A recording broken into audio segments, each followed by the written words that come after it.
안녕하세요. 이국섭의 작은 도서관입니다. 사기의 경영학 네 번째 시간 제4편 리더가 알아야 할 모든 것. 오늘은 사기의 경영학에서 다루는 경영 전략이라는 부분에 대한 공부 중 민심을 그리고 세태를 읽는 것도 하나의 전략이다 라는 주제로 강태공의 사례를 통해 통치와 민심에 대한 함수관계를 가지고 통치가 아닌 기업의 입장에서 소비자의 선택을 받는 부분에 대한 이야기를 가지고 말해볼까 합니다. 사기 속의 백성은 오늘날 기업 경영의 입장에서는 소비자를 대신하고 있고, 또 백성을 통치하는 것은 기업의 성장 혹은 시장의 확보라는 개념을 치환하는 형식으로 바라본다면 좀 더 쉽게 사기의 지혜를 통해 오늘날의 기업 경영에 활용이 가능할 것으로 보여집니다. 백성들을 힘들게 하는 통치자들은 백성들로부터 벌을 받게 되어 있습니다. 이와 마찬가지로 경영도 세태를 제대로 읽지 못한다면 살아남을 수가 없습니다. 민심과 세태를 파악하는 것이야말로 전략 중에 전략이라고 말할 수 있습니다. 강태공은 늦은 나이에 출사를 하였는데 그 출사를 해서 개국에 큰 공을 세워 나중에 제 나라의 땅을 봉지로 받았습니다. 그래서 그는 그곳으로 부임을 위하여 가는 도중에 어느 여간에 묵었을 때 강태공의 행차를 본 여간 주인은 일가를 합니다. 기회란 얻기도 어렵지만 잃기도 쉽다는 것을 들었습니다. 부임하는 행차를 보니 본국으로 부임하는 사람이 맞기는 맞는가 봅니다 라고 말한 것입니다. 이 말을 들은 강태공은 정신이 번쩍 들었고 정치를 차리고 그 소리를 듣자마자 그 길로 바로 급히 서둘러서 부임지로 향했다고 합니다. 우리는 기업을 하면서 늘 시장에서 기회를 살펴봅니다. 그리고 그 와중에도 적정한 아이디어와 또 자본으로 기회를 살리고자 노력을 합니다. 그러나 기본적인 시장 진입을 한 후에는 두 갈래 길로 나누어집니다. 하나는 자법, 즉 자반에 빠져서 망하기도 하고, 또 다른 하나는 지속적인 정진을 통해서 좀 더 큰 세계로 나아가기도 합니다. 앞에서 말한 바와 같이 여간 주인의 말에 강태공이 정신이 번쩍 들었듯이 우리는 눈앞의 성공에 안주를 하는 것을 경계해야 할 것입니다. 사실 오늘의 주제는 이 같은 이야기는 아니고 강태공의 통치 방식에 대한 지혜를 구하려는 것입니다. 강태공의 통치 방식은 간소하고 쉬운 것으로 아주 정평이 나 있습니다. 같은 공로로 노나라를 봉지로 받은 주공과는 달리 강태공은 주공보다 월등히 빠른 시간 내에 봉지에 대한 보고를 했다고 합니다. 그 비결은 군신에 대한 예의를 간소화하고 그곳의 풍속과 일처리 방식에 적응하고 따랐기 때문에 그리 빨리 일을 해낼 수 있었다고 보여집니다. 통치자는 백성을 힘들게 해서는 안 되며, 그리고 또 가장 못난 정치를 하는 것은 백성과 자주 다투는 정치입니다. 이와 같이 경영에 있어서도 민심을 그리고 세태를 제대로 파악하는 것이야말로 전략 중에 전략일 것입니다. 우리는 21세기를 살아가면서 구글이라는 기업에 많은 영향을 받으면서 삶을 살아가고 있습니다. 구글의 영향력은 정말로 막강합니다.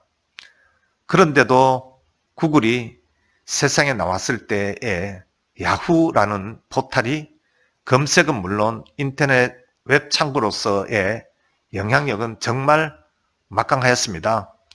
그러나 야후는 소비자들의 마음을 바라보는 관점에 있어 구글에 뒤처져지면서 지금은 존재 자체가 아주 미미한 상황을 초래하게 되었습니다. 그렇게 된 이유에 관한 제 생각은 민심을 그리고 세태를, 즉 시장을 제대로 읽지 못한 것이 주 원인으로 보여집니다. 구글은 검색하는 데 있어서 오로지 검색의 목적물이 바로 검색이 되는 그 부분에 집중을 해서 모든 이들이 원하고 또 편하고 수월한 방식을 제공함으로써 소비자들에게 신뢰를 얻은 것입니다. 구글의 첫 화면은 아주 심플합니다. 오로지 검색창 하나만을 띄워놓고 소비자들이 필요로 하는 검색 결과를 제시해 주는 방식을 취하고 있습니다. 그러나 야후는 정상의 자리에 도취하고 또 자만에 빠져 소비자의 쉬운 접근 그리고 간편한 사용 방법에 뒤처져지면서 그 자리를 결국에는 구글에게 내준 것입니다. 그러한 구글이 아직까지는 우리나라에서만큼은 네이버에게 뒤처지고 있는 상황입니다. 그런데도 불구하고 저는 지금 조금 생각이 다릅니다. 여러분께서는 네이버를 무엇을 위해 주로 사용하십니까? 저는 뉴스를 보거나 또 상품을 검색하거나 할 때 검색을 주로 하는 편입니다. 원래 네이버는 정보 검색을 하는 포털 사이트이지만 검색 기능은 거의 사용을 하지 않고 있습니다. 저는 주로 검색은 구글을 이용합니다. 왜냐하면 그 이유는 네이버의 검색 기능은 광고로서 정보를 제공하는 형태를 띠는 것 같습니다. 광고는 광고 수가 많은 광고비를 부담하면 상위에 노출시키는 형식을 택하는 것으로 알고 있습니다. 그렇다 보니 자연스럽게 정작 필요한 정보를 검색함에 있어서 찾고 싶은 자료를 제공하는 것은 아주 많은 페이지를 넘기고 나서야 찾을 수 있는 그런 형식으로 네이버는 되어 있습니다. 구글은 그렇지 않습니다. 검색을 하면 광고보다는 검색 자료를 먼저 보여주는 형식을 갖고 있습니다. 오로지 정보 검색이라는 측면을 볼 때에는 구글이 월등한 경쟁을 갖추고 있다고 저는 보여집니다. 그런 이유로 인해 볼 때 저는 검색 엔진의 본연의 기능에서는 네이버보다는 구글이 월등해 보인다고 볼 수 있습니다. 그러나 아마도 네이버 또한 제 생각과는 달리 다른 관점에서의 검색 엔진의 역할을 네이버 나름대로 정의한 것으로 보입니다. 그 범위를 검색 엔진이라는 기능의 측면으로 좁게 본다면 정보 검색은 구글이 네이버보다 앞선다고 보이기에 소비자의 선택은 점차적으로 네이버에서 구글로 이동이 있을 거라고 여겨져서 저 나름대로 미래에 대한 걱정이 많이 되기도 합니다. 그러나 그 바탕에는 강태공의 통치에 활용한 편의성이라든가 즉 편리한 측면을 고민해서 준비한다면 네이버 또한 구글에게 시장을 뺏기지 않지 않을까 싶습니다. 구글이 야후를 이겨서 정상을 차지하고 또 비록 지금은 우리나라에서 네이버가 시장 점유율이 구글보다 앞서고 있지만 미래는 4차 산업으로 모바일 시대로 패러다임이 변하고 있기에 다른 양상을 띌 수도 있을 것입니다. 그러하기에 검색 측면으로 압축해 본다면 네이버는 구글의 편의성을 반드시 보강을 해야 한다고 저는 생각이 들고 또 제 생각을 이렇게 정리해 보았습니다.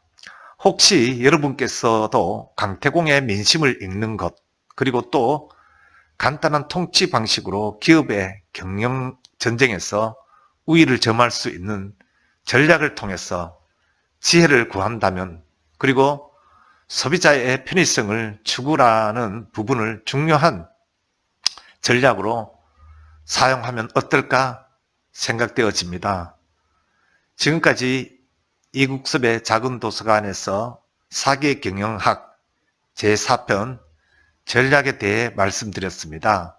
다음 시간에는 5편으로 찾아뵙도록 하겠습니다. 고맙습니다.